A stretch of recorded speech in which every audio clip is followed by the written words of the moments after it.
অনেকেরই ইচ্ছা থাকে একই গাছে 2 থেকে 3 জাতের কমলা কিভাবে ফলানো যায়। মাল্টিগ্রাফটিং করার জন্য সর্বপ্রথমে একটি 2 থেকে 3টি ডাল রয়েছে এমন একটি গাছ নির্বাচিত করতে হবে, যে গাছটিতে আমরা মাল্টিগ্রাফটিং করব। অথবা পুরাতন কোনো গাছে যদি মাল্টিগ্রাফটিং করি তাহলে টপ ওয়ার্কিং পদ্ধতির মাধ্যমে মাল্টিগ্রাফটিং করতে পারি।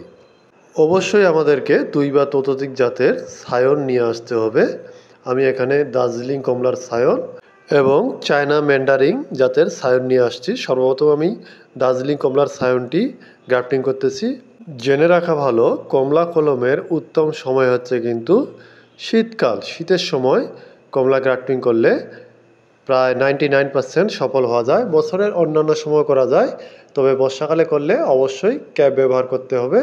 আর অতিরিক্ত রোদে কমলা গ্রাফটিং করে রাখা যাবে না।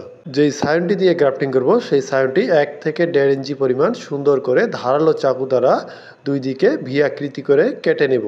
তারপর যেই ডালটিতে গ্রাফটিং করব সেই ডালটির 5 ভাগের 1 ভাগ অর্থাৎ শুধু চামড়ার দিকে বা বাকলের দিকে হালকা করে ক্যাম্বিয়াম লেয়ারটি তুলে সেখানে আমরা সুন্দর করে মিল করে দিব। 2 সাইড মিল করার চেষ্টা করব। 2 সাইড না মিল হলে অবশ্যই 1 সাইড মিল করে দিব।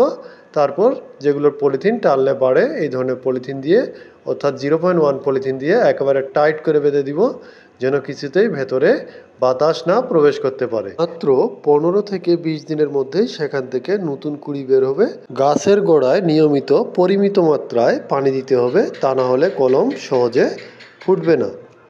তারপর আমরা সুন্দর করে ক্যাপ পরিয়ে দিব। ক্যাপ পরিয়ে দিলে খুব দ্রুত কমলা বা মালটা যেগুলো আছে সেগুলো থেকে দ্রুত কুড়ি বের হয়। আর জেনে রাখা ভালো, কমলা গাছ কিন্তু আপনি জাম্বুরার গাছে গ্রাফটিং করতে পারবেন এবং মালটার গাছেও গ্রাফটিং করতে পারবেন। ক্যাপগুলো পরিয়ে দেওয়ার পরে সুন্দর করে নিচে বেঁধে দিব।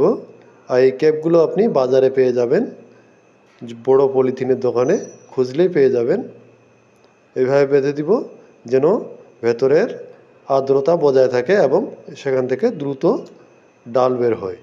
আমি নিয়মিত উদ্ভিদ ও গ্রাফটিংয়ের ভিডিও শেয়ার করে থাকি, তাই এই ধরনের গুরুত্বপূর্ণ টিপস পেতে যারা এখনও ফলো করেননি তারা অবশ্যই ফলো দিয়ে রাখবেন।